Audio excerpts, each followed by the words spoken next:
Hi అండి, మేము దుర్గామాత ఆలయాన్ని దర్శించుకోవడానికి అయితే వెళ్ళామండి.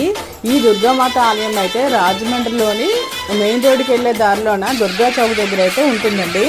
ఈ ఆలయంలో వరసిద్ధి వినాయక స్వామి, దుర్గామాత అయితే కొలువై ఉన్నారు. మేమైతే ఈ ఆలయానికి కార్తీక మాసంలో వెళ్ళే వాళ్ళమండి. ఎందుకంటే ఈ ఆలయం పక్కనే చిన్న పార్క్ లాగా ఉంటుంది. అందులో మనకి కదంబరక్షము, ఉసిరిగిట్ట అన్నీ కూడా ఇంక ఉంటాయి అన్నమాట. వాటికైతే దీపాలు కార్తీక మాసంలో పెడతాం కదండి, అందుకైతే వెళ్ళేవాళ్ళం. చాలా రోజుల తర్వాత ఇప్పుడైతే దుర్గామాతను దర్శించుకోవడానికి అయితే వెళ్ళామండి. దుర్గామాత ఆలయం వెనక భాగంలో వేప చెట్టు, రావ చెట్టు అయితే కలిసి ఒక మహావృక్షం ఉంటుందండి. లక్ష్మీనారాయణ స్వామిగా పూజిస్తారు.